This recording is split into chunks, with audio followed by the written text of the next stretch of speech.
The 150 player event, or the E150, was a Battle Cats community event hosted by Sugidi that began on April 22, 2023.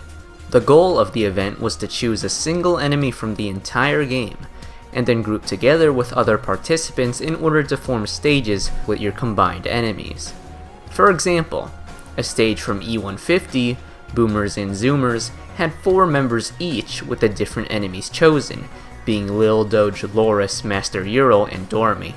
It plays out with you chaining Dormy with Bahamut and then leads into a slow battle with Master Ural. This is just one of the many ways a stage can be put together in this kind of event, and with every single enemy in the game as an option to choose, there's a lot of diversity in what people end up making, which, well, was not always given the most quality assurance. But overall, we got a good 20 stages in the E150, each with their unique personality and ideas. If you're wondering how this was possible, by using Battle Cats Ultimate, a Java-based simulator for Battle Cats, players could create custom content and then play it out. I made a video on the E150 itself a long time ago, which is linked in the description if you want to read up about that one. The 150 player event was a big success, and lots of people enjoyed their time with it. So much so that Sugidi, the host of the event, decided that it would be a good idea to make a sequel later on. On August 14th, 2023, an official announcement was made by Sugidi that he was hosting the E200, a planned sequel to the E150 with the goal of having even more members. This time around, while it did collaborate between the same servers of RBC Fandom and BCU server, they set up a custom channel bot that allowed members to communicate with other members of a different server by typing in a linked channel. This allowed for easier communications with people from different communities, and also made the event far more accessible to join. And accessible it was, because just a single day after the announcement, Sugidi had to increase the size from 200 to 250 people. But well, that still wasn't enough, because just a single day later, 250 members were reached, and the host decided to just not have a member limit, and simply round out the number to a multiple of 5 when the deadline came. After a few days passed, the event would reach its final total of 300 members. With double members compared to the previous event, the E300 was going to be twice as big, with more stages and sets. Stages in the E300, just like the original event, were placed into sets of 5 stages. This time around, however, a bigger emphasis was placed on making each set themed, so stages would have group leaders contact other stage groups and work together to make a 5-stage set with a consistent theme across all stages. This wouldn't always be perfect, but many stages did end up with good and coherent theming. After almost all the stages were finished, the pack would end up with a total of 45 stages, and 9 different sets with different themes. On September 1st, the pack would end up dropping its beta, being open to playtesting. I streamed live on Twitch that day and playtested the first half of the pack, which was filled with lots of fun and exciting moments. Unfortunately, I forgot to save the VOD, so I can't really show you guys much, but the ones who were there would know. Anyways, the pack received multiple balance changes, and its official release came later on September 26th.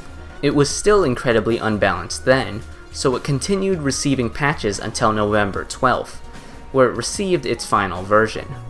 A poll was created as well for people to vote on their favorite stages, which I'll cover after we go through them. The pack also came with an extra section allowing people to submit extra related stages that weren't officially part of the pack, but I won't be covering those. Let's give a brief overview of the sets and stages now, which is probably what you have all been waiting for. Set 1, the Veteran's Discount, contains Balls Crusher 18,000 Rebound, the AO3 Crackfic Ever, the Devil's 6 Steals, Wrath of the Nullabase, and Slaughtering the Sages. Set 2, Hidden Lich Kingdom, contains the Dutchman's Artifact, Ancient Ritual of the Dead, Dancin' with Death Metal, Council of Chair Knights, and Amnesiac.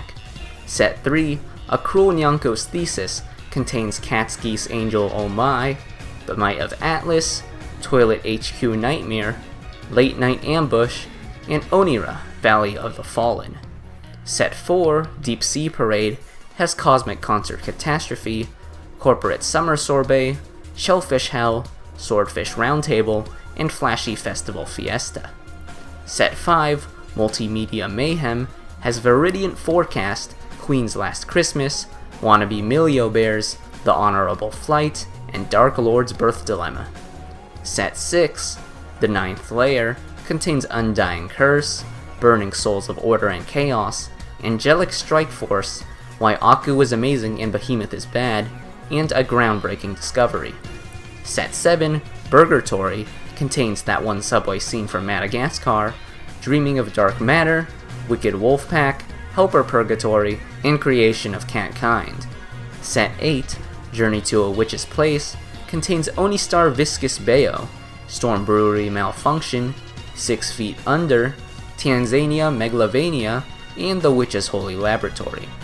Set 9, Candy Criminality, has Eldritch 711 9-5, Candy Crushers, Sugar Coated Felonies, Balls Coliseum 3000, and Broken Oaths. That's a lot of stages. This event also came with a custom rule set, which was very similar to E150. With the rule set, you had to clear every set with the same lineup, and follow standard level caps while doing so. Power-ups were also banned. You can have a maximum of 2 Ubers in your lineup at one time, and the Ubers Balrog, Dazzly, and both Phonos were banned. The event stages were balanced around you beating it with Ubers, so that's exactly what I did. After I showcase each set in the video, I'll show you the lineup I used to clear them, as well as a brief mention of my strategy for each set.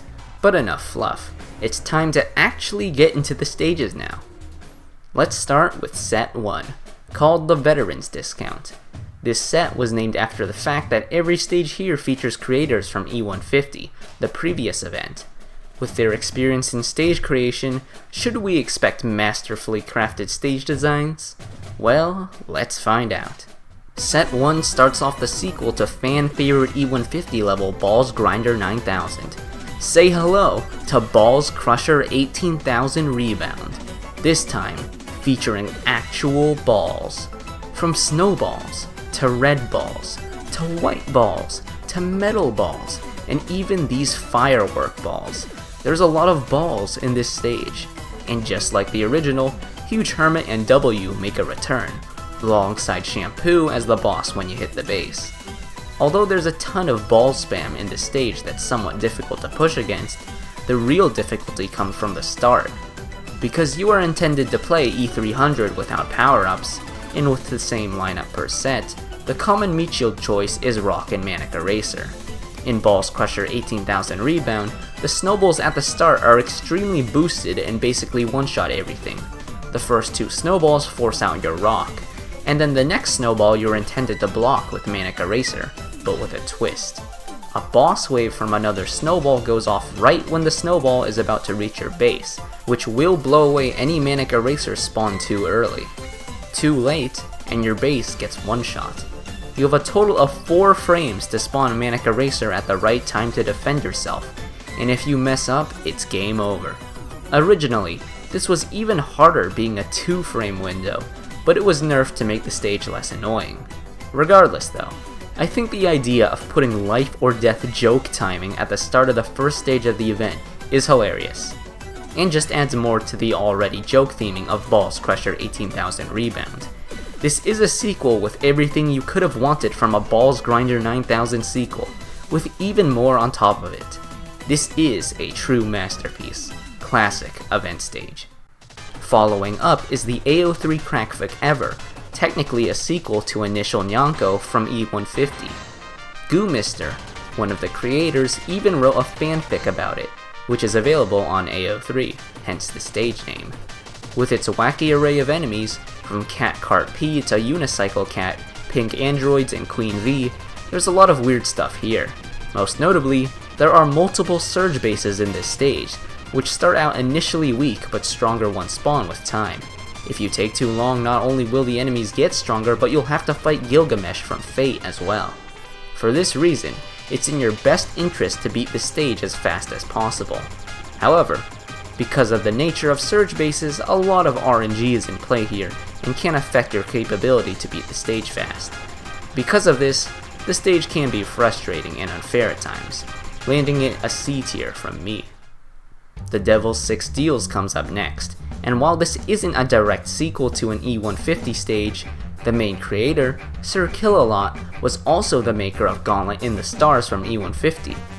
This stage features an unkillable stand-em with integer limit HP. You aren't actually supposed to kill him, but rather utilize the infinite Gardening Bros to warp your units past him, and activate waves of enemies in the base like Rickety Coaster. After doing this exactly 6 times, you have depleted all of the waves in the base and are able to take it out. Supporting stand-em in this stage are Manic Lions and Dorons for each wave, as well as Trolley Blogger as a peon and Heavy Assault CAT as a mini-boss that shows up now and then. Overall, it's a very creative gimmick and the balancing is done very well, where you're put on a lot of pressure but it isn't made too hard or too easy. Great stage. I'll give it an S tier. Wrath of the Nala base features Nala as the base, following the same gimmick as Heaven's Last Stand from E150. This time, you will whittle down Nala's HP and cause enemy waves to spawn at certain thresholds. The stage plays out as an extremely long endurance battle, with many different peons and mini-bosses as the stage progresses. More enemies will end up spawning over time, but the hardest part of the stage is arguably the start, as getting your wallet full can be challenging while under pressure. Although the stage tries its best, I do think that it can get a bit boring after a while, and the stage does linger for a bit too long. Still a decent stage though, and I'll be giving it a B for based. Set 1 ends with slaughtering the sages, created by Super Seaman 5000, the maker of Cyber's Volcanic Range from E150. Here, you focus on fighting Relic Hermit while a slow crazed bird acts as the backliner, doing damage to your units as you try to fight Hermit. This ensures that you can't just stack wave immunes to instantly kill Hermit. They are supported with a variety of peons, from Gabriel to random collab enemies. Ribbo is also quite strong here, and forces out a barrier breaker in order to deal with him. The way the enemies mesh together creates a pretty interactive and fun gameplay loop, with multiple ways of playing it out. You can try to knock back Hermit with Doron and kill the crazed bird first, or focus on dealing damage to Hermit to DPS him down fast. Overall, it's just another great Hermit stage, and honestly one of my favorite stages from this event. S tier. Here's my lineup for set 1. Most of these picks are pretty self-explanatory, but Dark Valkyr is particularly useful for clearing spam on Balls Crusher and AO3, as well as dealing with waves on Devil's Six Deals and Nala base. She also acts as my main wave immune damage source for Hermit on slaughtering the sages. Overall, I think this set is pretty good, and is one of the best in the entire event. Going into set 2, which is Hidden Lich Kingdom. This set is based around zombies and relics, hence the name, and this is also the same gimmick as the UL subchapter Forgotten Graves. You'll want a good amount of answers to both when playing this set. Starting it off is the Dutchman's artifact, with lots of zombie enemy spam, including notable threats like Ongaburu, Big Sal, and Zyklone. This stage has 2 waves when you hit the base, each with a different Saber enemy variant, and Golemfish as well to support the second wave. It plays pretty much how you expect it to, zombie DPS, and some answer to the Saber boss is required. A solid stage, but not with anything too notable, landing a B tier.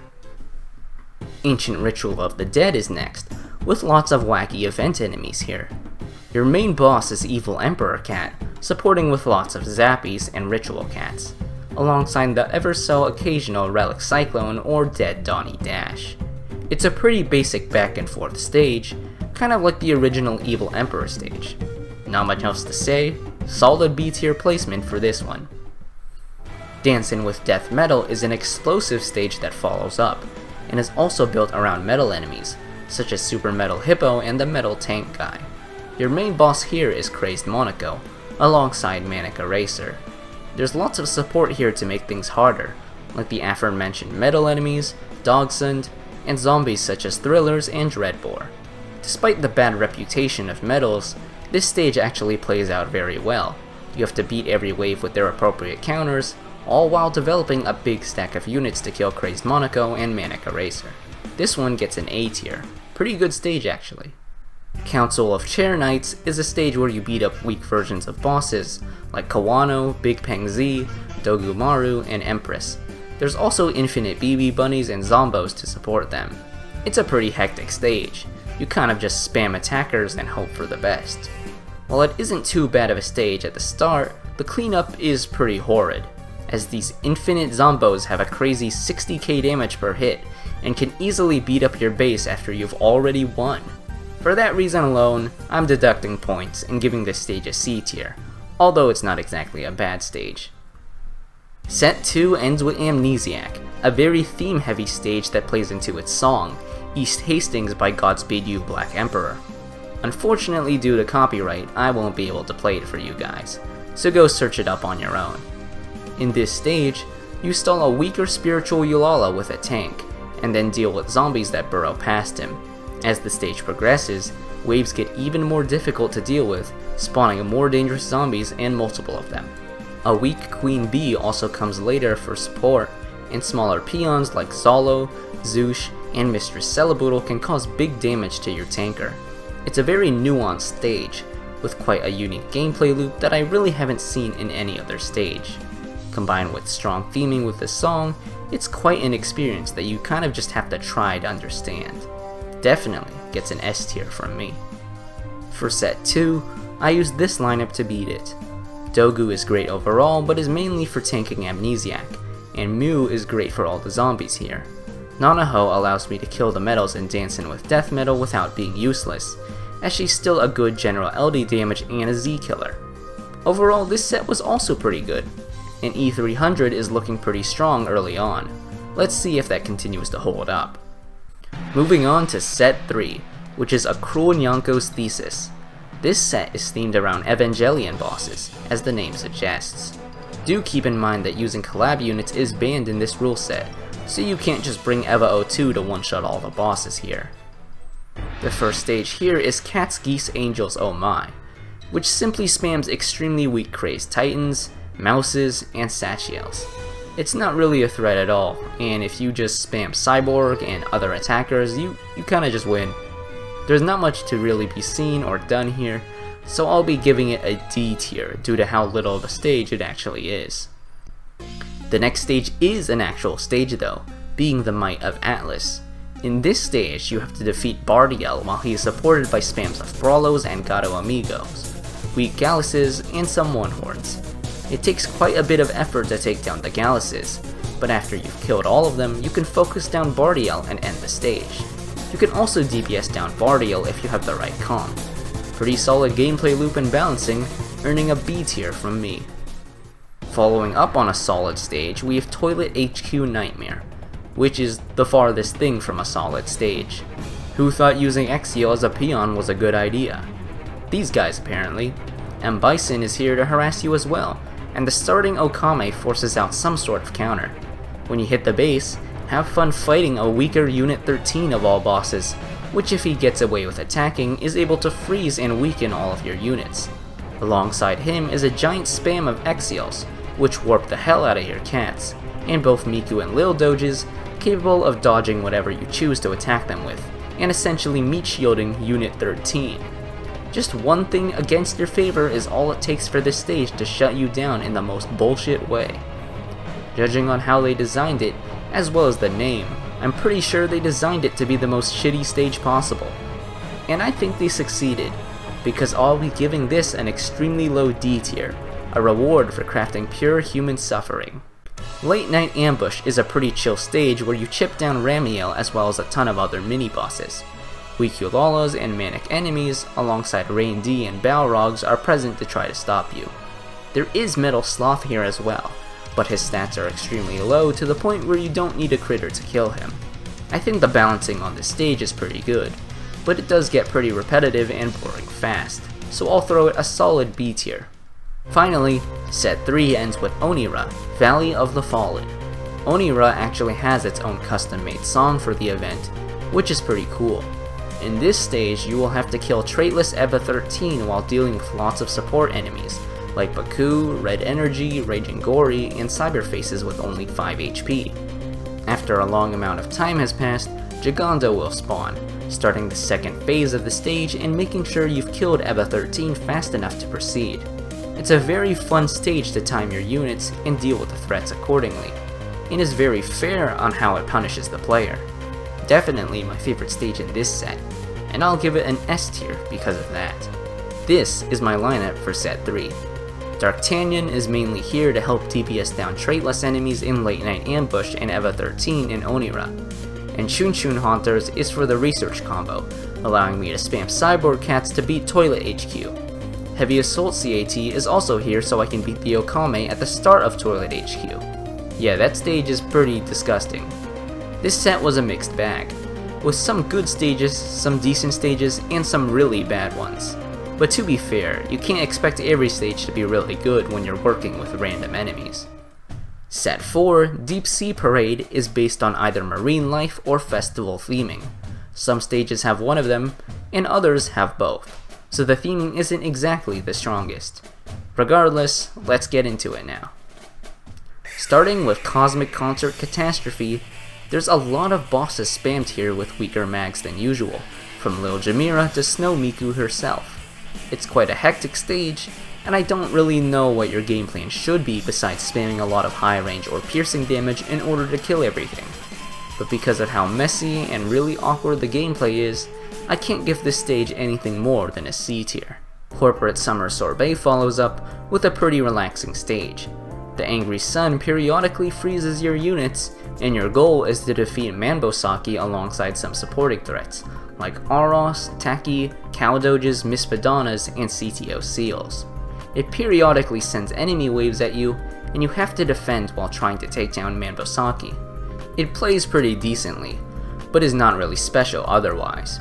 I'll give it a good B tier. Pretty alright stage. Shellfish Hell comes next, and oh boy, this stage definitely is hell. There's 3 different phases in this stage, and for each of them you will be spammed with crabs that are pretty tanky, alongside the occasional red cyclone of all enemies. At the start you'll have to kill Rashomon supported by Toucans, which is pretty simple, but when you hit the base you'll be fighting a strong Baron Seal supported by super buffed Alan O'Neills, which do a ton of damage and push super hard. It's really annoying to take them and the Seal down, and once you do, the stage isn't over. Hit the base again and you'll be fighting Manic Jamira this time, with the same Alan O'Neill spam. Yeah, it's not a very fun stage, and it isn't very strategically interesting due to essentially being a DPS check stage. Also, it somehow manages to make each and every enemy in the stage even more annoying than their in-game appearance. Just not a fun experience. Gets a D tier due to the suffering it caused me. Swordfish Roundtable spams the shit out of Sir Rel, Living Legend, and Metal Cyclone. There's not much else for me to explain. I think this was intended to be a joke stage, but I'm not quite sure what the joke is here. Maybe I'm uneducated. Regardless, a stage intentionally trying to be bad will receive a low score, and I'll be giving this a C tier funnily enough, not a D tier because it didn't cause me any suffering while playing it. Ending this set is Flashy Festival Fiesta, another double boss stage. In the first half you fight Crazed Monaco, and when you hit the base you'll be fighting Dancer Cat supported by Genobros Cats. Johnny Leon and the Crash Fever Bike Guy are constant support throughout the stage, and the backliners of Drummer Doge and Reynard can mess with their units if they are kept alive. I do think the theming and overall vibes of the stage are pretty nice though. It's not really notable gameplay wise, but I think a good B tier is what suits this stage. This is what I used for set 4. Pretty normal picks, and Nanaho is mainly here for crit again. Not just for Metal Cyclone, but also cheesing Angry Sun by critting him in Corporate Summer Sorbet. Not the best set, but there's definitely worse sets later on. Moving on to set 5, which is my own set actually, known as Multimedia Mayhem. This set is based around different types of media, like specific shows, movies, or broadcasts. Me and the other stage makers designed a lot of these stages to be quality, so let's see if that holds up. Starting with Viridient Forecast, a stage themed around weather forecasts and appears to be a really snowy day. You start by fighting Galactic Nyandam supported by an Othom with other enemies like Condemned Pangs, Bunny Doges, and Hani Wanwans. After some time has passed, Raging Bahamut comes and you'll have to kill him as well. Honestly, this just feels really nice and clean, and could have been placed right in ZL and feel right at home. It's also quite a fun stage to play, with lots of different strategies you can do. I'll give it a good A tier. Looks like the weather is good today. Queen's Last Christmas is a stage themed around Christmas specials, and you'll have to fight Heavenly Herald Papu as the main boss. Supporting her are Calamarias and Blitzens to further add to the holiday spirit, as well as Wall Doges and Weak Razorbacks for additional support. Enemies here come in waves which are balanced pretty well, and you can beat them in a variety of ways. You can take your time here, but shouldn't wait too long or else Papu will take out your base. Despite seeming simple, this is actually a ton of fun to play and one of my favorite stages in E300 for how it takes a simple idea and executes it extremely well. I'll be giving it an S tier for that reason. Wannabe Milio Bears is a stage based around game shows, and of course, bears. It starts off with variety bears and some support from Sinner Snake peons. You better kill them fast because the Red Malice will come a bit later, but you do want to burst down before Akane Tendo arrives after him.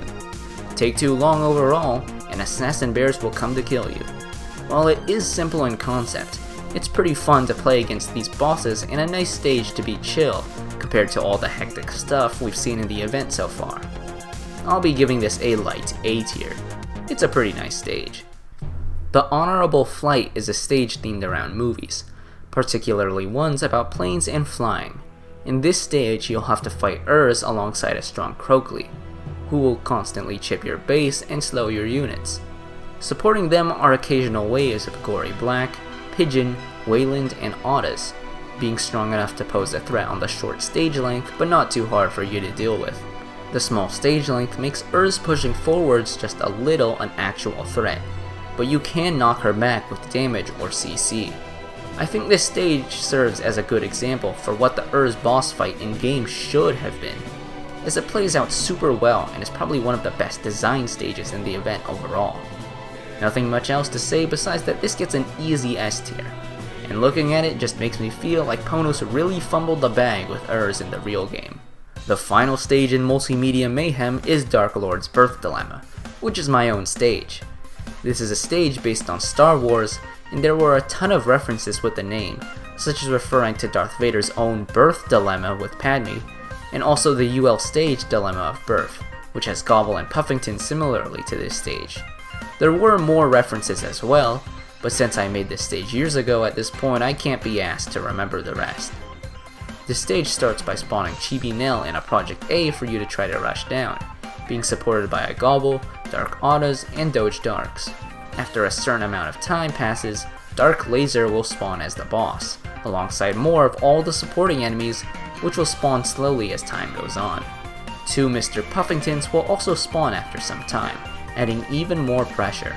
This is a hellish combo of enemies that work together to destroy your forces, pretty much requiring a ton of LD damage and proper enemy counters to beat them.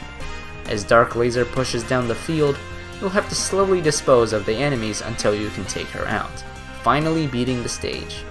Oh, and don't hit the base too early, or you'll have to fight Leaky Tunnel while the stage is still going on.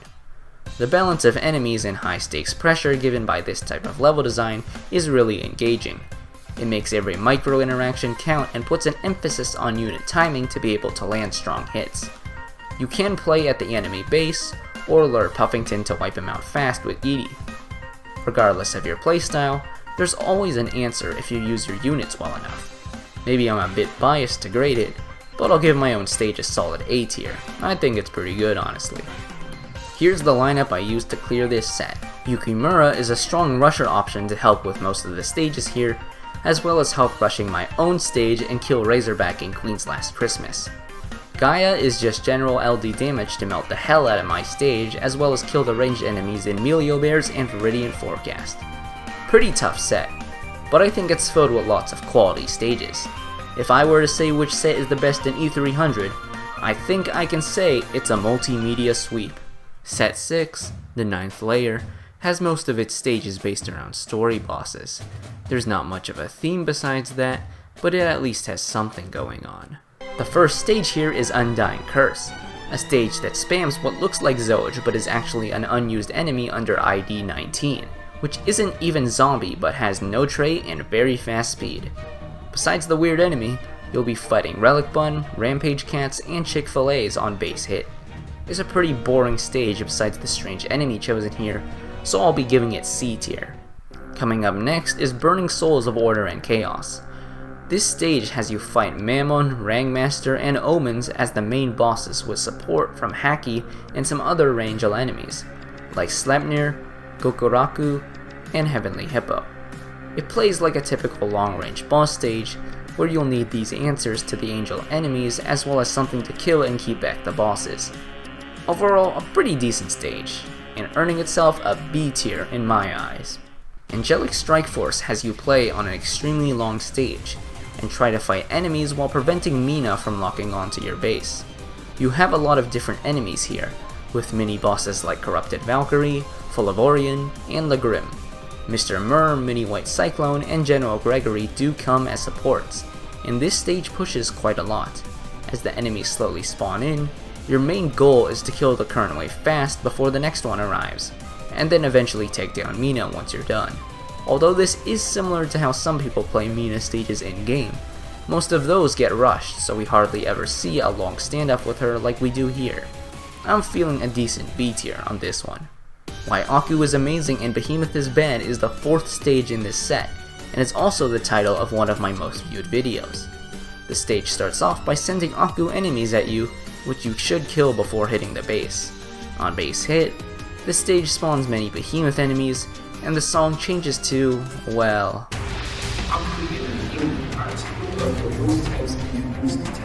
yeah, this really is the entirety of my Aku Behemoth video vocoded to the Jin 4 Volcano theme. Alongside the peak background music, several Behemoth enemies, including Scissorex as the main boss, appear in a large amount and try to kill you. Medusan appears as well, so you have better thought to bring some strong Aku and Behemoth answers. While this stage is themed as a joke, and isn't the best gameplay wise, I simply can't ignore this level of tomfoolery, and have no choice but to place it in the masterpiece tier, totally unbiased. Ending Set 6 is a groundbreaking discovery, which sees you go against Musashi with a lot of support threats. Clyanel and Zionel are both here to cause chaos, and you have to kill waves of Bonbon Blacks, Axolottes, Elizabeths, and Mr. Moles. It's a pretty simple stage in theory, but the many enemies here make dealing with it quite the experience. Although it is on the easier side, I think that it's a pretty decent stage, warranting a B tier. My lineup for Set 6 is as follows. Satoru is my answer to the Akus in Aku Behemoth stage and Burning Souls, with Ushi as my angel counter for both Burning Souls and Groundbreaking Discovery. Brainwashed Island is also a great choice for Groundbreaking, so I brought him too.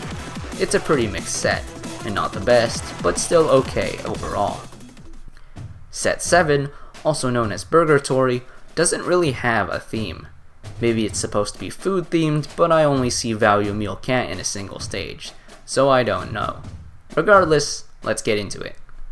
The set starts with that one subway scene from Madagascar, which is a reference to that one subway scene from Madagascar that I forgot about by now, but you can probably go watch the movie and figure out what it is. Here you'll be fighting a ton of trains, alongside a variety of peons. Pickle and Dionil are strong threats to watch out for, and the boss when you hit the base is Wanwan. You can, however, stunlock Wanwan with lots of attackers and just cheese the stage straight up, which tends to happen regardless if you want to or not. It's an alright stage, I'll go with B tier. Dreaming of Dark Matter spawns a ton of enemies. There's Lasaint and Lil Dark, as well as Value Meal and a ton of other stuff. The background in this stage constantly flashes white and covers your vision, so it gets hard to see a lot of the time. I'm not really a fan of this spam or the vision gimmick, so I'll be giving it a C tier as a result. Wicked Wolfpack sees you fight Urarun alongside Cyberhorns, Old Horns, and Brainwashed Axes. That's the entire stage. It's kinda boring and just dies to whatever. Not really much of a stage, I'd say. D tier. Helper Purgatory hits you with a lot of dangerous enemies. This stage does have infinite Urals, but they are all at 20% magnification. The main boss is a very tanky Hazuku, which you can stack a lot of attackers inside of its blind spot. Every enemy in this stage besides Hazuku is also infinite, making this stage potentially last a long time. There's not really much else of note here, it's kinda just a stage that exists? C tier on this one. Creation of Catkind is a stage that spawns Giga God at first with occasional supporting enemies, like SBK, Fallen Bear, and Berserkori. Once you kill Giga God and reach the base, however, you'll have to now fight Zero Luza alongside the same supporting enemies and additional Mesocosmo Cyclones and Zangroos. It's a pretty alright double boss stage that takes a lot of timing and planning to beat. Solid stage, B tier rating for me. Set 7 was pretty annoying to play, and my lineup reflects that. Last Voss is here to just delete certain enemies and just progress through stages, while Kai is able to tank a lot of stuff and also shield pierce Fallen Bear in Creation of Catkind. I think that Burgatory might be one of the weakest sets so far. There's not much here that's interesting at all. Set 8, Journey to a Witch's Place, is themed around witches from Madoka collab. Except only 2 of the stages here have Madoka witches in them. Great theming, guys. The first stage here is Onistar Viscous Bayo.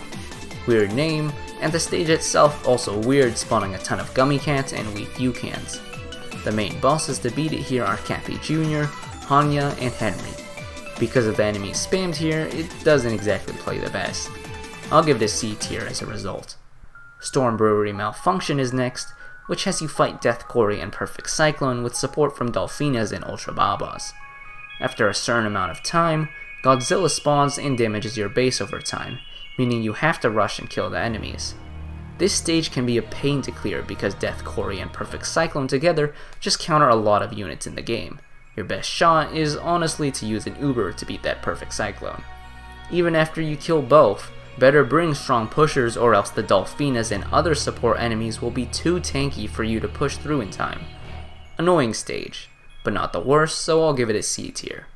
6 Feet Under spams a giant amount of zombies, with Coffin Zoj and Ariant coming in hordes.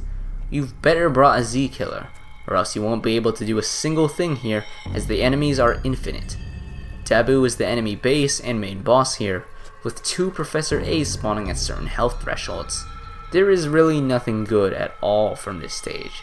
It is just a giant amount of zombie spam with some LD required to kill the professors. Not a good stage at all, really, so it gets the D tier it deserves. Tanzania Megalovania is the sequel to Tanzania Bonzania, and features a lot of weird enemies. This time around, you'll be fighting Cat God while a very weak Walpurgisnacht is sieging you, and a Dormy is on the loose which requires your attention.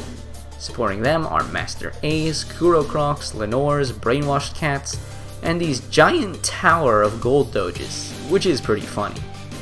The stage itself plays pretty well, with each of the bosses requiring different tactics to beat, although it still is pretty spammy, so I'll give it a B tier. The last stage here is Witch's Holy Laboratory, which sees you fighting Homolily with basic support. Honestly, this stage is pretty boring. There's not much pushing power, and it's very easy to just spam units to beat up the boss. Because of this, I'll be giving it a C tier. Pretty meh stage. My lineup for set 8 is as follows. Dark is a very versatile unit that can do a lot of things, like break barriers, shield, and Z-kill, alongside immunities to knockback and slow for the witches. Nobiluga might come as a surprise here, but he's actually very useful for killing Perfect Cyclone in Storm Brewery Malfunction, and works as good LD on other stages like 6 Feet Under. Honestly, this is probably the worst set in the entire event. A lot of the stages here feel awkward and unfun to play, but I don't mean any disrespect to the creators. It's just hard to make good stages when you get enemies as wacky as these. The final set of E300 is set 9, Candy Criminality, which has its stages based off candy and bad deeds. Here we are, the end of E300. With just 5 stages left, let's see how it ends. Eldritch 711 9-5 is a weird stage. Messier is the base, and a lot of enemies spawn based on different base healths. However, what does spawn includes Edie, Saint Dober, Miku, and a ton of Miku Gories, so it's best to just rush and DPS down the boss base before you fight anything here. It's not really the most fun stage when the main way to play is to just try to cheese it as hard as possible. On top of that, if you fail to cheese this stage, you are greeted with a ton of enemies that should really not be combined because they steamroll you without much counterplay. For this menace to society of a stage, I will grant it a low D tier. I think the designers of this stage should stop making stages and would instead serve society better as 9 to 5 workers at 7-Eleven. Candy Crushers is a Sweets Parade inspired Kirihime stage where you fight a lot of nerfed bosses alongside trying to take down the main boss.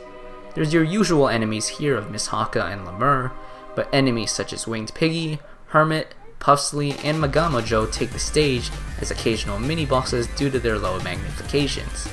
Sweets Parade is a good stage, and so was the remake of it in E150, so it's no surprise that this one is also a really fun stage. The unique choices for support enemies make the stage play out very interestingly. Who could have thought that a weak Hermit would make for a really good mini-boss? With a lot of ways to play and counter enemies here, alongside a super fun gameplay loop, I can't give this stage anything but an S tier placement. Sugar-Coated Felonies is a pretty usual stage where you fight a variety of bosses alongside spams of Choco Wall dodges and alien enemies. Emos, Prisoner, Mammoth, and a buffed Cybear are all big threats that require immediate answers. However, the Cybear in this stage is buffed tremendously in HP, requiring you to use a critter to beat him. That aspect, alongside the fact that the stage is just not really fun anyways, earns it a C tier rating in my books. Balls Coliseum 3000 is the final regular stage in this pack, and is essentially just boss spam alongside Mega Cat. First of all, we already had another ball stage in this pack, and there aren't even any balls in this stage, so why is it called Balls Coliseum? Boo! This stage stinks. Anyways, the bosses here do have decent synergy, but overall it's a pretty underwhelming stage that I don't really feel like talking about anymore. Just take the C tier and move on. The final stage in this event isn't much of a stage, but it's called Broken Oaths. In this stage, Manic Mohawk spawns immediately and starts chomping away at your base. The enemy base has 2 metal HP, and your goal is to kill it before you die from Manic Mohawk. LD or Surge units work, as does knocking back Manic Mohawk to hit the base. Regardless of your solution, you better have some way in your lineup to handle this stage. Black Cyclone also spawns when the base goes to 1 HP, but who cares. This stage is kind of just ending slop, but at least it's funny in a way. You go through 44 different unique stages with tons of enemy spams and unique concepts, all for the final stage to be some kind of joke puzzle. Now that's definitely one way to end the event, but it should be self-explanatory why this gets a D tier. The lineup I used for the last stage is as follows. Isun Boshi is a great answer for Candy Crushers, alongside dealing with strong white enemies in other stages. Nanaho is my crit unit for Cybear and Sugar-Coated Felonies, and also allows me to kill Mega Cat early in Balls Coliseum 3000.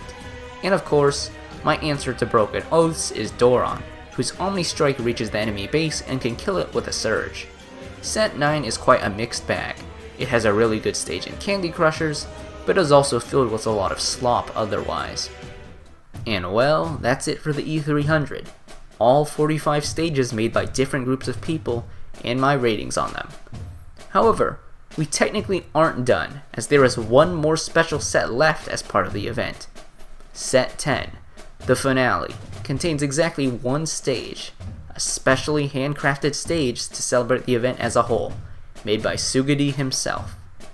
Welcome to Bittersweet Malice. Bittersweet Malice starts off with a custom Hermit boss. He has Aku and has 2.2 million health, alongside 8 knockbacks and an Aku shield with 200,000 HP. He does 33k damage on the first and second hits, which make a level 5 wave, and 66k on his final hit, which does a level 1 surge. He's immune to most status effects, but knockback does still work on him. Accompanying him are the peons of Snowball, Pigeon, Brawlo, Jackrabbit, Ginger Snake, and the occasional Zori. How this stage plays out is that it spawns one or multiple of an enemy for every stage in the event gradually, starting with the cat cards from the AO3 Crackfic Ever, all the way until it reaches Manic Mohawk from Broken Oaths. Every enemy that it spawns is also weakened so that it becomes much more of a support, and allows you to kill them without too much effort. However, this is a super long endurance battle, and a race against the clock at the same time. You have to survive Hermit being supported by the various threats found throughout E300 and kill him as fast as possible. After 21 minutes, the stage should have spawned enemies for each of the stages in E300, except for Manic Mohawk, who himself comes after 38 minutes in the stage, and is at full 100% magnification, essentially being just a death timer. 2.2 million HP might not seem that bad, but that's just the first phase. After you drop down Hermit, he'll spawn in his second phase, with 7.7 million HP instead. This time, his first hit does a wave, his second hit does a surge, and his final hit only does 3.3k damage, but has a 50% chance to create a mini surge that lasts 110 seconds, with a very low chance of knocking back, slowing, or freezing your units. You essentially get hard punished for allowing him to land his third hit, as you'll have a lingering hazard on the field to harass you for a very long time. Because this stage is so long, you'll gradually get chipped down by the variety of enemies here, and it's hard to avoid the chip damage because it's going to end up killing you. If you do manage to take down this 7.7 million HP on Hermit's second phase, you will find yourself as a true victor of the E300, being able to conquer everything this event has to offer. Bittersweet Malice is an incredibly hard stage, and is definitely miles above anything else present in the E300. I myself use this lineup here, with lots of whip immune attackers to deal damage, and support ship units to kill the various enemies thrown at you in the stage.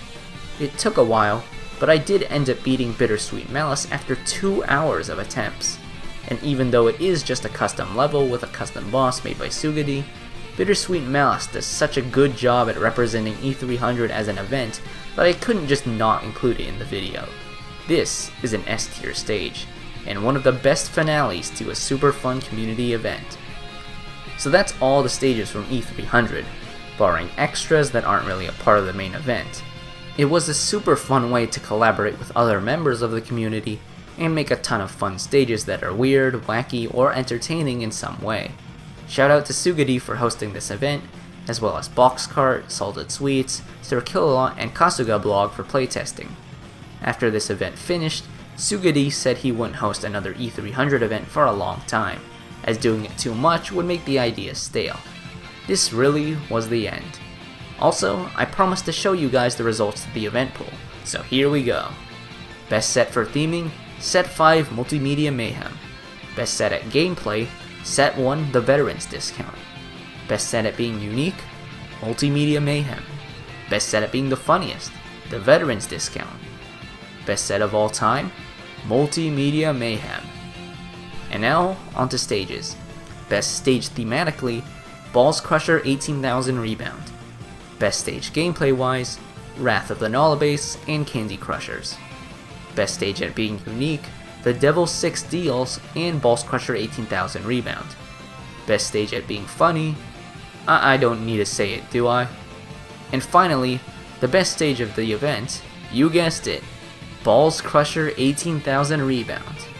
But what about the worst stage of the event? That's right, it was also Balls Crusher 18,000 Rebound.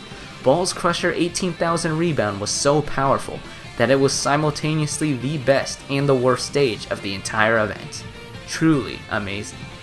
So yeah, that's about it for the E300 event, which both the community and I myself really enjoyed. Thanks for watching, and have a good... Oh, what's this? E350. You might have been able to guess because of the title, but E300 was not the end. There was more. On August 7th, 2024, Sugadi came back and announced the start of the E350, which would be known as the final event in the E150 series. This time around, I co-hosted the event alongside Sugadi, and even spread the word with a community post. However, due to us being unable to partner with Fandom server due to some problems, we had to instead partner with Markerquad's Discord server. As a result, we had less people overall, and weren't actually able to reach 350 members, stopping at a total of 280. I'll refer to this event as E280 instead of E350 from now on. I already covered on how an E150 type event works earlier in the video, so I'll just say the changes between E300 and E280. Because E280 took place almost a year after E300, Ponos made a lot of changes to the base game in the meantime. Coliseum modes were added to the game and allowed in the stages of E280. You could now have stages where the player is assigned a bank of money to spend on clearing the stages and can't earn any more, which opened the door for more stage archetypes.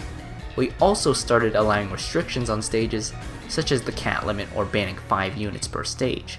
Harsher restrictions like rarity banning and top row only weren't allowed though. Another new addition that made a big impact this time around was the green barrier. With the green barrier, you could make it so your stage was uncheesable, as the barrier would protect your base until all boss enemies were killed. In E280, we also allowed custom backgrounds and castles now, just to allow people to customize their stages to match their themes more. In addition, the rule set saw a big change. We created 2 modes, being a normal mode and challenge mode, which would both have clears tracked on a Hall of Fame. Normal mode had you clear the stages like you were playing them in-game, with no real restrictions besides specific stage bans. Challenge mode was similar to the E300 rule set, but this time around the banned Ubers were Izanagi, Lazvos, Bophonos, Balrog, and strangely enough, we did not ban Dazly. The level cap also increased, going from flat 50 to 50 plus 20 for rares, 50 plus 10 for super rares, and level 60 for Ubers, finally allowing ultra forms and talents. Because of this power increase, stages would naturally become harder as people scaled enemies up to match these Ubers and boosted units. I made an announcement telling people to make their stages easier however, as I wanted this event to be more accessible than E300 was. On September 25th, I streamed the beta playtesting for this event, which was pretty fun. This time I did do it on YouTube, so you can find the link in the description. The pack was released fully on October 12, 2024, marking the end of the event and the end of the era of E150. So without anything left to talk about, let's get into E280, the last event of its kind. Let's start again with a set and stage roll call. E280 has 7 sets, but also an additional Set 0. Set 0 has 4 stages made by event organizers that contain enemies which were chosen, but not grouped into making a stage. However, the 5th and last stage in this set is a real stage made by group, which is Radiation and Mutation. The rest of E280 is pretty normal, so let's continue. Set 1, Tower of Mourning, has Shower Advocates, Surge and Destroy, Great Nyanko Invasion, Trial of Burrito Coliseum, and End of the Fantasy. Set 2, the Sacred OSHA, has You Know What That Means, Yaour Punctual, the 51st Blessing, God's Feast, and the Elements of Disaster. Set 3, Rhetorical Reminiscence, has Final Impromptu, Bad End Night, Mach 12, Malignant Congregation, and Godzilla vs. Luza, New Empire Rising. Set 4, Flames of Irregularity, has Demolition 81k The Balls Roll Again, Infernal Seashore, Catalysts of Radiance, A Dear God's Ultimatum, and Extinct Euriptid's Final Armada.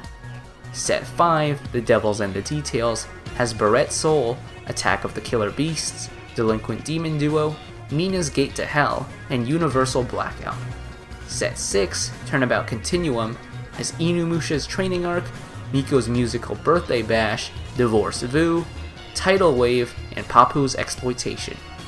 Set 7, the last set of the events, is called The End of Everything, and has the Hardest Leak, The Will to Endure, Behemoth's Last Dance, Tainted VTuber Graduation, and Frigid Theater of Darkness.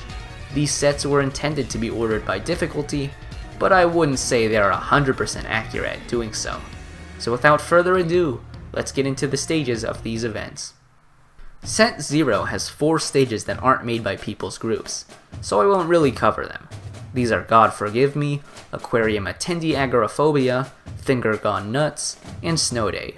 I'll give all of them a C tier by default due to not being real player group stages, and now let's get into the first real stage of the event, Radiation and Mutation. Radiation and Mutation has Super Hippo as the boss, with lots of health but massively nerfed damage, only doing 6k a hit. The real problem comes from the supporting enemies, being Chibi-Nail, Zappy, Miss Madonna, and Beastly Neros from Bakuriman. Ms. Devil also appears to harass the player. The biggest challenge in this stage comes from the lack of money. A lot of these threats don't push the hardest, but taking them out often causes you to go into the red and run out of cash. Everything here is also infinite, so you'll have to kill Super Hippo to end the stage. Due to how it's designed, the threats can stack up quite often and create combos that prevent you from attacking them properly. It's not the most enjoyable gameplay experience, but it's still a competent stage. I'll give it a C tier, which isn't the best score for the first E280 stage, but I'm sure we'll find better ones soon. Now moving on to full sets with player stages, starting with Set 1, Tower of Mourning. This set is themed around tower bosses, with every stage here having one except the very first stage. The E280 starts off with Shower Advocates, probably a reference to Shampoo, with a pretty nice background and songs to pair with it. This stage doesn't have a tower boss, but you will have to defend Shampoo and Mambo Saki in order to beat it. Paired with occasional support enemies, it's a pretty clean boss stage that is just fairly chill to play. I liked it and didn't have many problems with it, so I'll give it a nice A tier. Surge and Destroy is next, featuring a weak esoteric Ural as a support enemy. The boss instead is this white-haired girl, who I do not know. They are supported with Reynard, Red Energies, Dark Joe, and more, including some collab enemies. It's a pretty spammy stage with a lot of surges, especially due to the counter surges from Mega Baba. I guess that's why it's called Surge and Destroy. It's not the most interesting to play though, as it is just enemy spam for the most part. I'll give this stage a C tier, it's pretty average. Great Nyanko Invasion is another hermit stage, and this time he's protected with Klee 1 and Waylands as support.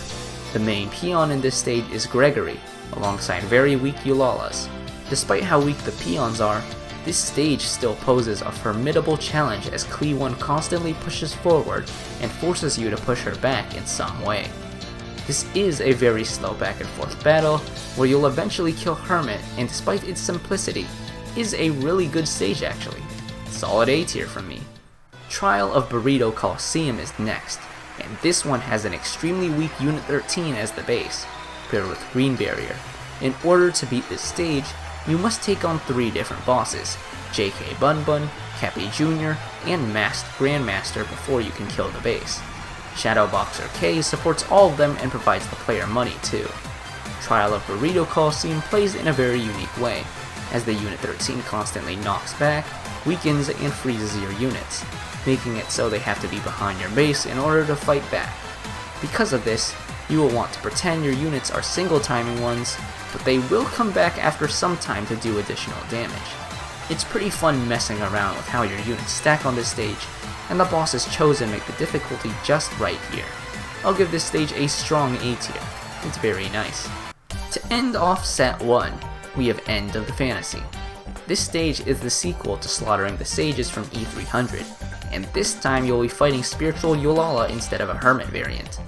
The backline this time is Santa Nyandam, and the main supporting enemies include Midnight D, Ariant, Dogenstein, Ultra Baba, and the ugly-ass cat from Slaughtering the Sages. This plays pretty well for a Eulala stage, and actually plays into Eulala power creep that the player might bring. While Ural and Edie are banned, you can use Luza or Dogu as strong forces to kill Eulala, and Doron to knock him back. It's a pretty cool and difficult boss fight that doesn't have much wrong with it, landing another A tier ranking from me. I beat Set 1 with this lineup here. D'Artagnan is great at killing the traitless tower bosses, and Dio Ramos just has great all-rounder stats for deleting most of the stages here. His range also allows me to use him as a ranged attacker against Eulala in End of the Fantasy. Although I will say, my lineups in E280 aren't as optimal as the ones for E300, so if you plan on playing this event, I recommend not copying them. Overall, Set 1 has a lot of great stages, only really being held back by Surge and Destroy. Set 2, the Sacred OSHA, is a set that apparently themes itself as being anti-power creep. We can see this in a lot of the bans present, as many of the stages are built around a specific enemy that has a hard counter from a unit, and then banning the unit in question to make the stage harder. Though I'm not sure where some of the weird stage names come from. This set starts with You Know What That Means, probably one of the weirdest stage names so far. Nice background by the way, but that's a pretty questionable custom base. The main boss is Behemoth Luza, who would be countered very well by Master Ural if he wasn't banned. Alongside him are Ramiel and Miku, both of which are very strong supporting bosses, and Manic Islands and Firecrackers as peons. Once you take them down and get the base to 1% HP, an extremely overbuffed Sardine will spawn and act as another boss you must DPS down. This is because it also spawns Filibuster, who will nuke away all your units if you take too long. It's a pretty standard stage, but due to the nice custom backgrounds here, I'll be happy bumping it up to a B tier. Afterwards, we have Yeah or Punctual, which is a stage with 3 enemies. Mouse appears as the main boss, while supported by a few brainwashed cats and an infinite amount of the unused brainwashed Titan. This guy basically has the same stats as Doge, but has been roided to have a giant amount of stats. It's a pretty basic stage, and you pretty much just want to get inside Mouse's blind spot to take him out, bringing a lot of peers to deal with the Titans and brainwashed cats. Courier and Manic Eraser alone could duo the stage, but Courier is banned for that reason. Honestly, it's a pretty underwhelming stage, and I don't really enjoy playing it either. It probably needed more enemies to be interesting, but for having just 3, they did what they could. I'll bump it up to a C tier for that reason. The 51st Blessing is next, which has you fight this motorcycle guy from Crash Fever as the boss, followed by Miman later on. The supporting threats include Ursa Major, Engaboru, and CTO Seal. It's a pretty empty stage at times, having no peons, but the enemies here work together to create a decent playing experience. LKD is also banned here for being too strong of a ranger option considering what is in the stage. Solid B tier. I found myself enjoying it compared to a lot of the other slop we see in these types of events.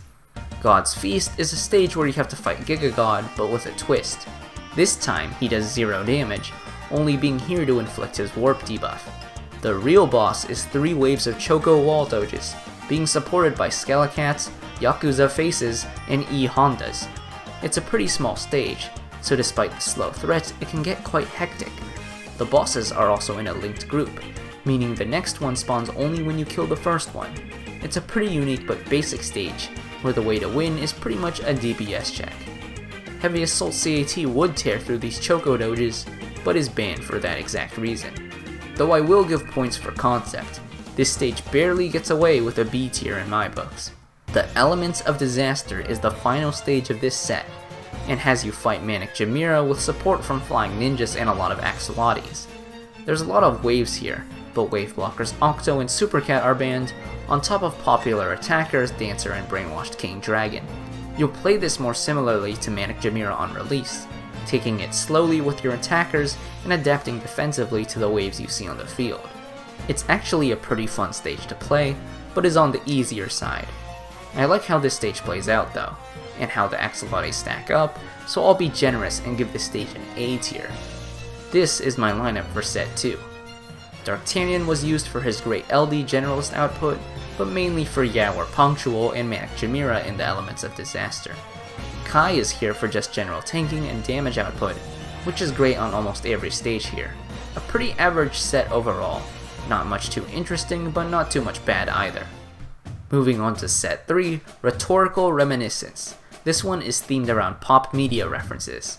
In this case, it's video games and movies. We start set 3 with Final Impromptu, which is a reference to the game Library of Ruina. This is the first Colosseum style stage in the event, giving you a certain amount of money to deal with the threats in the stage. You've 150,000 cash to take on multiple waves of bosses, starting with the variety bears in this TV boss, alongside mini angel cyclones and weak brainwashed islands. After you hit the base, you'll have to deal with Kuro Croc and Cadaver Bear supported with Honey 1-1s. The angel cyclones and brainwashed islands will also stop spawning. After reaching 33% HP on the base, you'll fight the final wave here, which is Wan, Count Drac Aula, and Rangmaster, with support from Honey 1-1s and brainwashed islands once again.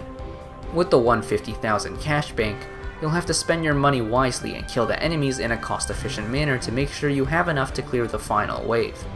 It's a very fun and unique stage to play around, where lots of different units can be useful due to their cost efficiency. I'll give this stage a good A tier, and I think it's my favorite bank stage in this event. Bad End Night is next, being a reference to a Vocaloid series with the same name.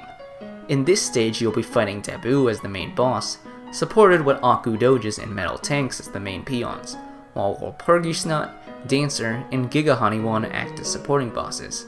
It's not a bad stage, but it just is not really interesting to play. A C tier would fit this one pretty well. Mach 12 is a reference to Honkai Star Rail, and is the next stage in this set.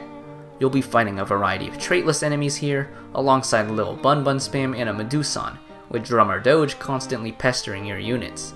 Main boss is an extremely tanky crazed Monaco, who you should try to play around in order to prevent their waves. It's a pretty well constructed stage, and while it is kind of a DPS check, there is definitely strategy involved here. Another B tier stage in my opinion. Malignant Congregation is a stage where I don't really know what it's a reference to, but based on the song, I'm going to guess that it's a Friday Night Funkin' mod reference. You'll have to deal with Evil Emperor as the main backline here, and fight two different frontline bosses in Brainwashed Eraser and Corrupted Valkyrie once he dies. Condemned Pengs, Zolos, Brainwashed Mohawks, and this collab enemy are all present throughout, meaning that the field gets very hectic at times. I do think that there's a bit too much surge spam and just stuff going on in general, but this isn't too bad of a stage. I'm not really sure if I can call myself a fan though, so I'm still giving it a C tier. This set ends with Godzilla vs. Luza New Empire Rising, which is an obvious reference to the Godzilla vs. Kong series.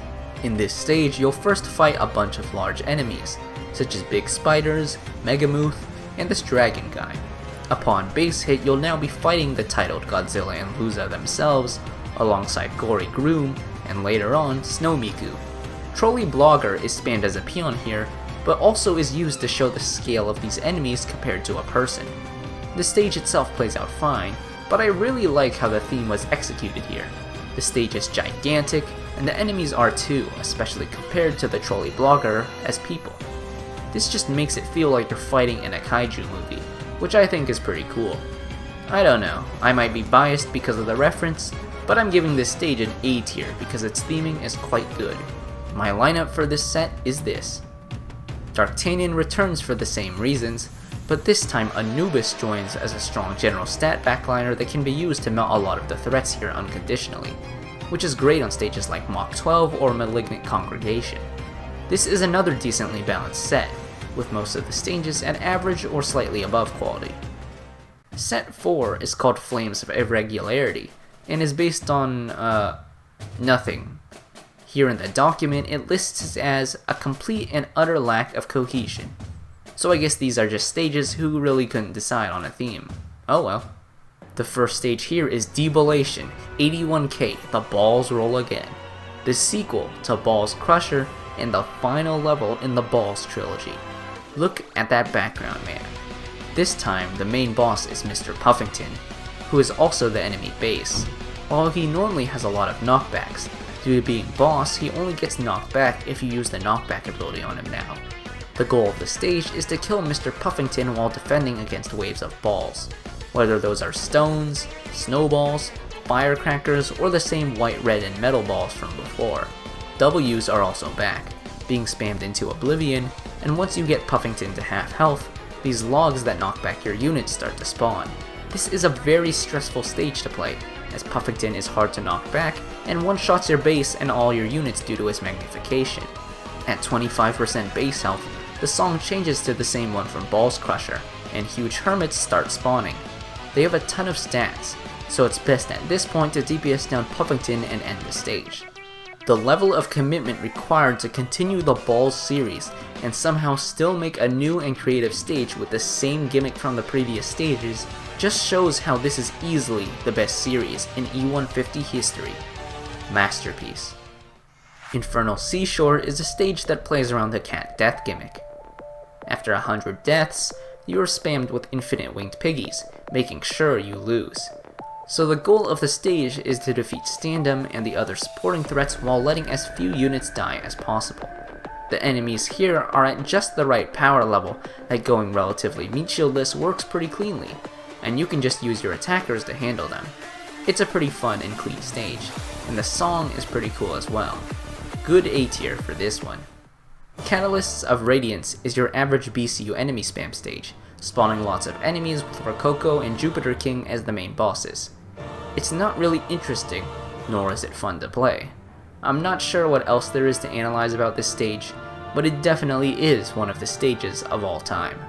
Low C tier fits this stage well. Sometimes I forget it even exists. A Dear God's Ultimatum is the final stage in the Nala Base trilogy, and once again has Nala Base as the main boss, who has Green Barrier this time. Infinite Garniel Bros are present to warp your units past Nala, where they will continue into the void and do nothing while clogging up the cat limit. You will first have to kill a very strong Quarry, and then after that, the Green Barrier disappears, making damaging Nala possible. Once the base reaches 60%, a strong Metal Hippo spawns, and your best bet is to kill the base as fast as possible to skip the rest of the stage. Compared to Nala base in the previous event, this stage kinda feels like running out of ideas. The concepts in this stage don't really mesh well, and the gameplay isn't the greatest either. I think I'll give it a C tier, and I will say that I prefer a stage like Heaven's Last Stand or Wrath of the Nala base over something this experimental. Extinct Euryptid's Final Armada is a stage where you rush down Clyanel before Zionel spawns, and have to deal with lots of supporting enemies on the way. There's Nimoy Boars, Chick-fil-A's, Helmet Crabbies, and Hackies ready to slow your pushing down, alongside infinite Sinner Snaches as peons. For an E280 stage, it feels weird seeing only normal enemies here. It really could just be a stage in ZL or something. Just like ZL though, the stage is designed very cleanly with Pono style, and it plays really nicely as well. I'll give it an A tier for just being a good and clean stage in many aspects. Here's my lineup for set 4. Darktanian is still here, being as good of a traitless counter as ever. Dio Ramos is also here as a large stat stick to power through stages, and his target traits make him incredibly good at rolling Final Armada in particular. This set was pretty mixed as well, and just like most of the sets in E280, is pretty average in quality in my opinion. Set 5, The Devils and the Details, is based around Aku enemies. You'll see an Aku enemy in every stage in the set, although don't expect them to be the majority of enemies in each stage. The first stage in this set is Barret Soul, which has you fight Crazed Monaco as the main boss, with constant support from Brainwashed Tank, Manic Legs, and Mini White Cyclone. There's hardly any cash here, so it's pretty hard to afford what you need and take out the enemies. While it's not inherently a bad stage, I didn't enjoy playing this much as the enemies just keep spawning on and on. Even though they are limited, there's so many waves of the same stuff that it feels infinite and gets repetitive fast. This stage gets a C tier from me. It was not my favorite stage at all. Attack of the Killer Beasts is next, an enemy limit based stage where you essentially fight a boss rush. Wawa is the main boss, and due to being a super backliner, is probably the one you kill last. Dolphina appears as a support enemy, but once you kill the first two, it will cycle between bosses like Dorami, Angelic Cyclone, Manic Eraser, the Red Malice, Gallus, Folivorian, Emos, and Brainwashed Dark, before only spawning Dolphinas after that. It's kinda like a whole new world, but with Wawa instead of Filibuster.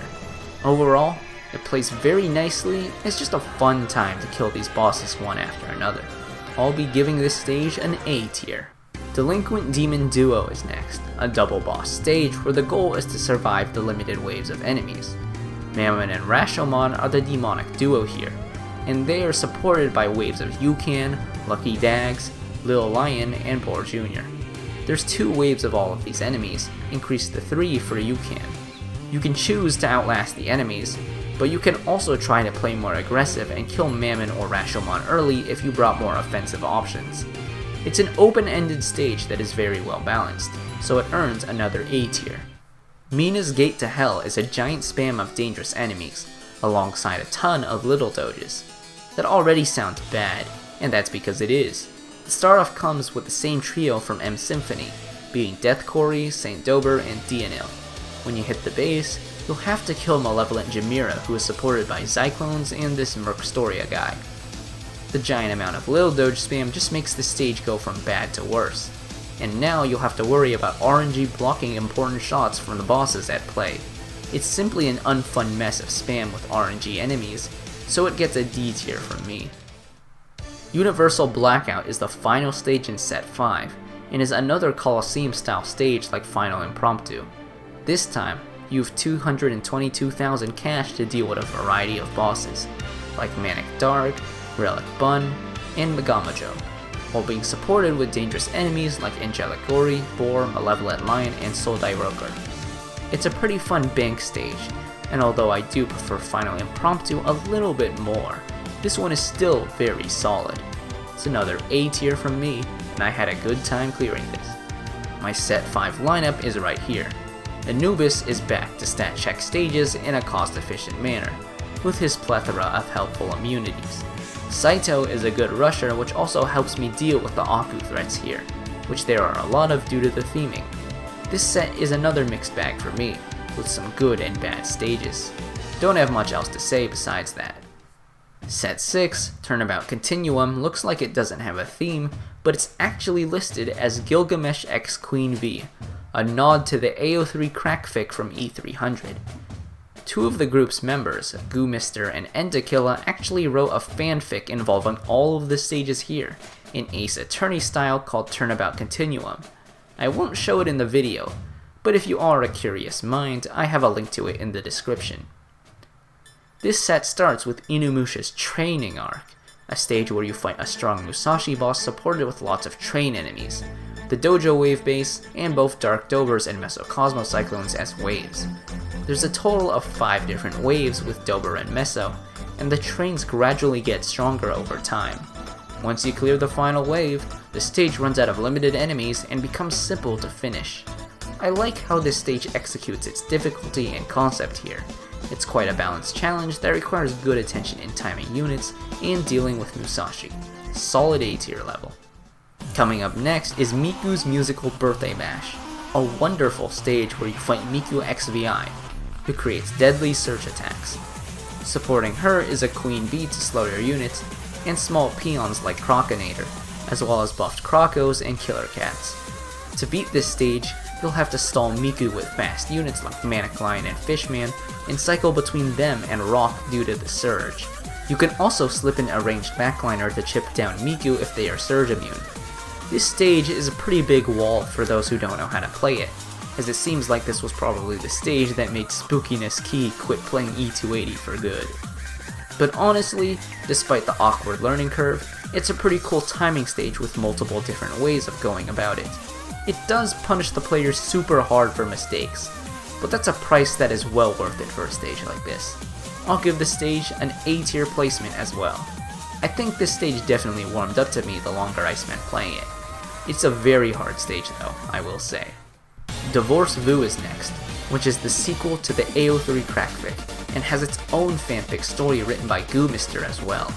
This stage is very similar to the crackfic itself, but with a few different enemies.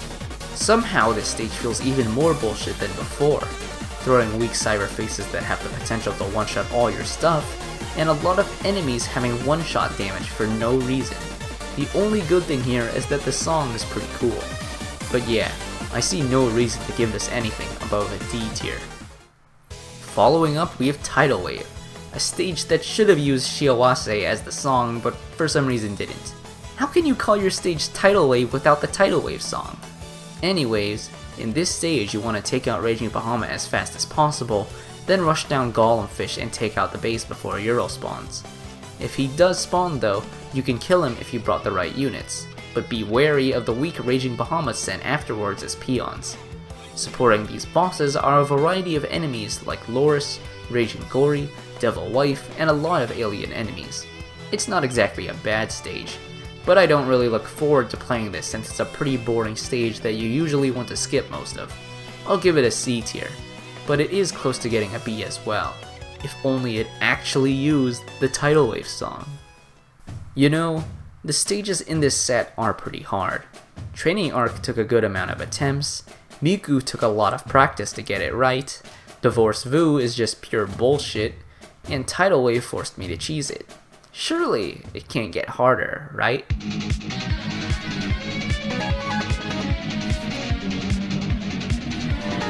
Papu's Exploitation is the single hardest stage in E280, and probably in the entirety of the E150 event series.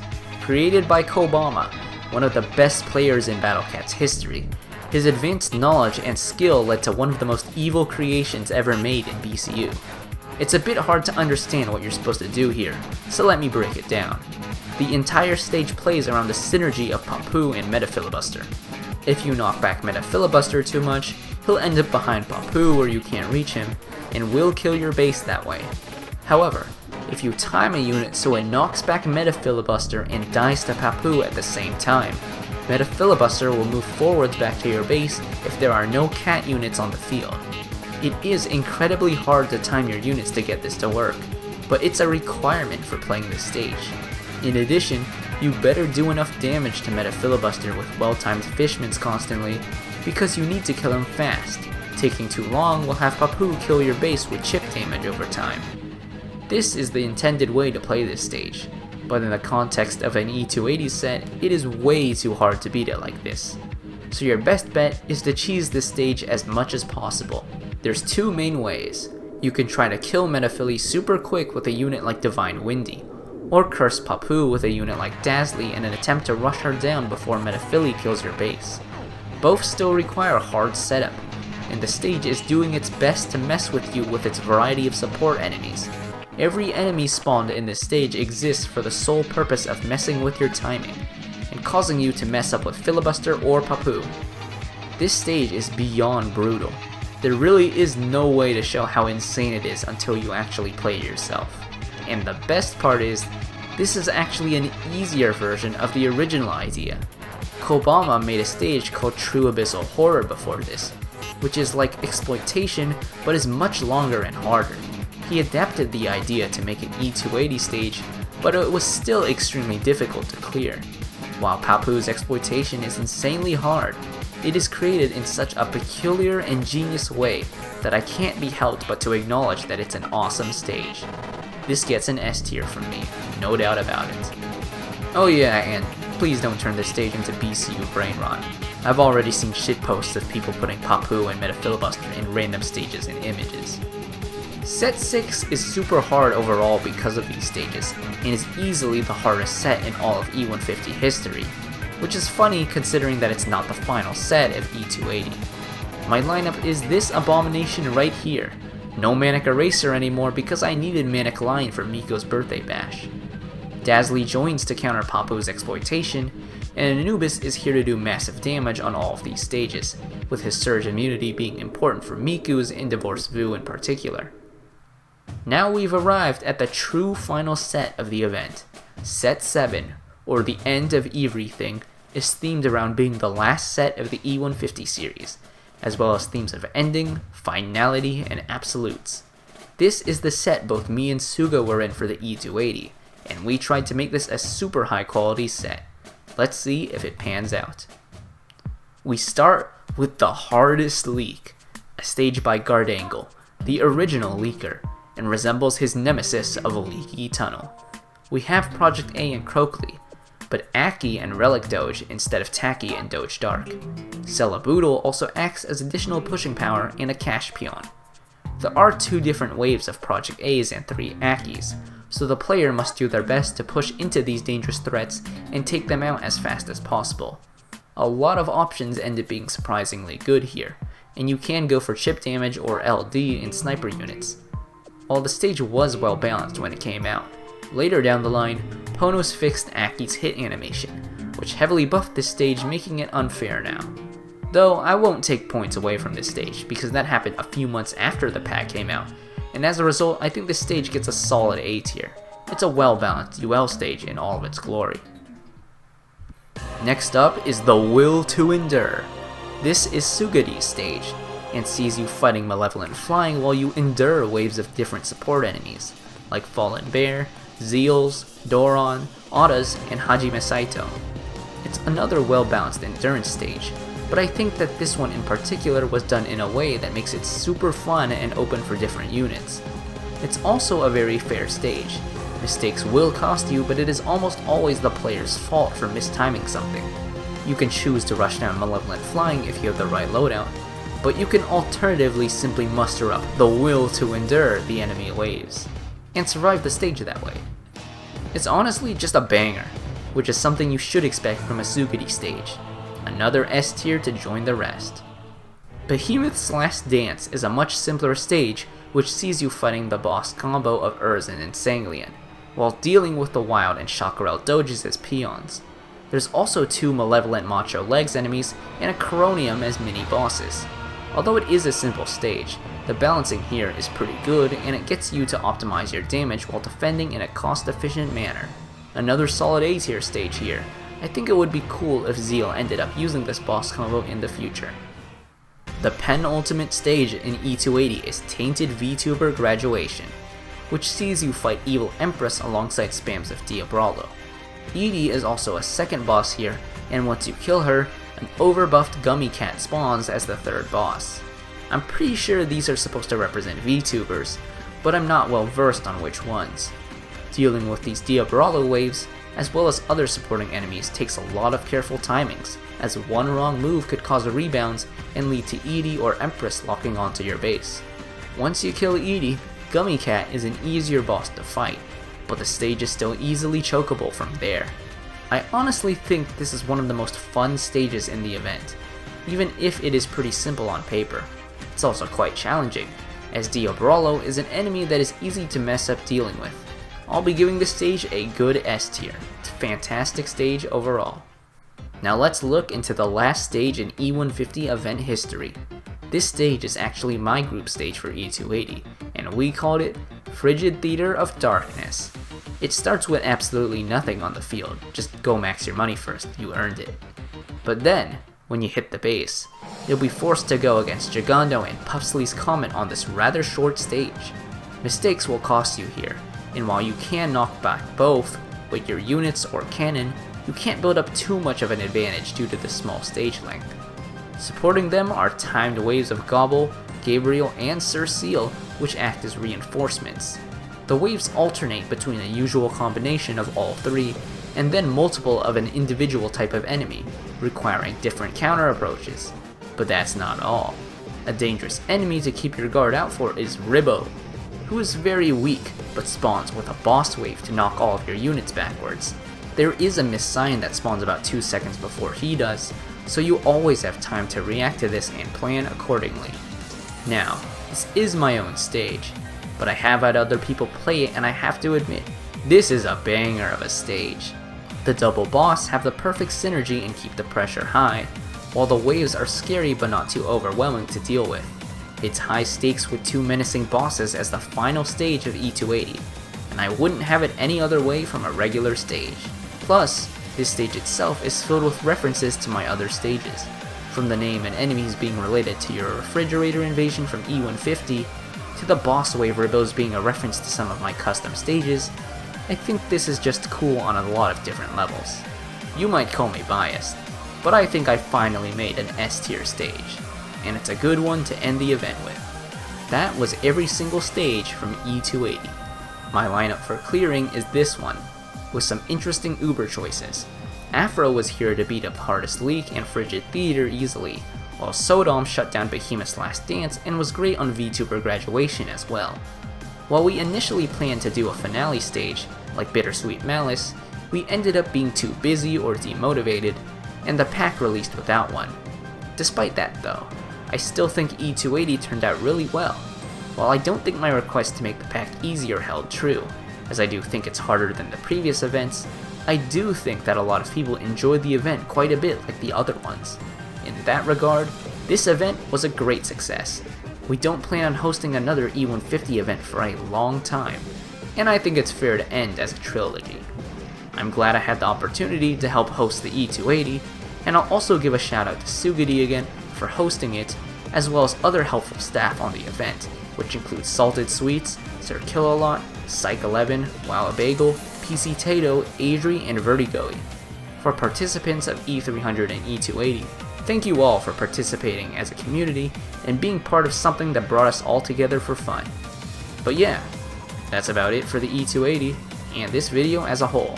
The E300, the E280, these were the sequels to the 150 player event, and I definitely do think they were as much of a blast, maybe even more. As always, thanks for watching, and I'll see you guys in the next video.